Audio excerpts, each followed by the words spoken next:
day 2. I'm still here in the dark, and I'm still here in the loud. I'm struggling to be heard, but I found something really cool for you that you might want to have a little listen to. I found an extremely tall gentleman, so we have had to sit down, rest our little feet. This is Aperion Cyberstorm, which is coming out for the Wii U and Steam, right? Yes. Yes. Okay. So it's a twin stick shooter. Tell me a little bit about it. Yeah, so it's a twin-stick bullet hell 5-player multiplayer game. It's got 3 main modes: campaign, onslaught, and versus. So you're either working together to fight like the evil AI race, or you're fighting against each other in like frantic battles to crown the winner. And this supports like 5 people, so me and all my friends, we're going to sit down and we're going to hate each other all the way through, right? Yeah. So it brings that couch co-op style of gaming back to the newer consoles. So I think it is had a big resurgence recently, which has been really good. And we sort of wanted to bring it back to those sort of old school days of having all your friends around and just playing like games.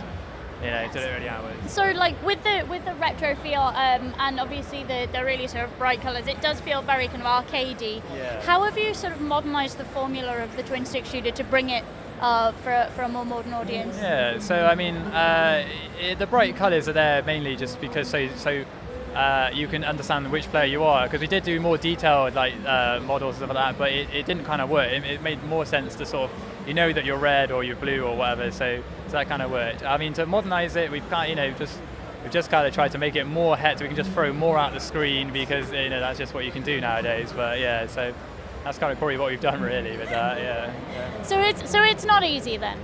No, it does. It steps up, so it ramps up from a sort of beginner level to an advanced level. Because there's like a lot of strategies you can play with it, like combinations of power-ups and ships will create different effects, and campaign gets progressively harder, obviously, as you progress through that. So. And you can upgrade as you're going along, yeah? So you collect gems that you find or shards that you find, and then from those that you're harvesting, you can then power up different elements of your power-ups and abilities.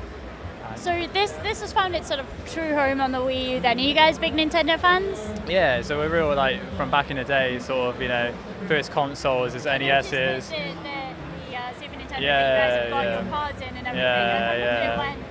Yeah, no, I can see that. Yeah.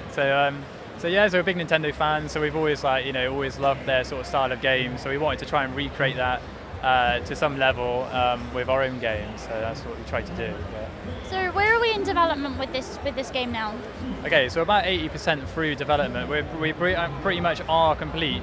We're basically just making changes to any bugs that are cropping up. Making sure things are very obvious to people, like tutorials, hints and tips, things like that, just so that the users knows exactly what they're doing, where they're doing it, and everything like that. So a bit of user experience, really. Yeah.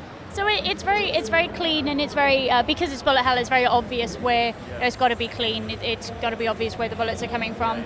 But the sound design, I can hear it behind me, and it's really got that sort of adrenaline rush through it. Tell me a little bit about your sound design and sort of where your design choices came from. Yeah. Okay. So we got our composer KCS on board, to do the music, the soundtrack for it, and it's like a high-driven sort of music to keep the action going, and just keep players interested in that. When the action's happening, that happens. Obviously, when in the campaign you're doing the in-between parts, it dulls down to sort of ambient effects, so it feels quite alone, and you're in interesting places. So, and then the power-ups and the abilities, they all have specific noises, so that you know that you've activated those power-ups, or that if someone else has picked up turrets or something, along those lines. So to not get near them, basically. So to be terrified when your friends have picked up that pickup. Yeah, exactly. So that's what we wanted to go for. Yeah. All right. So because I'm doing a little bit of a silly towards the end of each interview, I'm talking about sound effects and what little bit of sound that you like best about your game. And if you had to pick one, what would that be? What sound really sort of encapsulates the whole game to you? I quite like the blast wave noise. That's sort of like I'll probably do it. Just like Yeah. So it's at times like a sort of shattering sort of noise. So yeah, it kind of works. Yeah. Yeah. That's cool. I mean, and it obviously alerts you to what's going on, and because it's got to be really clear. It looks frantic as anything. Yeah. So is this something that I'm going to lose friends over, do we think? Probably, yeah. I mean, I think there'll be a lot of heated battles. We already had it this morning. People shoving each other out of the way and everything like Yeah, that. I'm that person who shoves, who has to have their elbows out. Yeah. Yeah, I'm most definitely that person. All right, so I'm looking forward to it. Have we got a release window for this on the eStore yet? Well, I want to say winter 2015. So it might just go into 2016, but it'll be soon after, if not. So very, very soon. Yeah. Excellent news. I can't wait to see it there. Thank you for spending some time with me. I bet I can beat you. No, maybe. Thank you.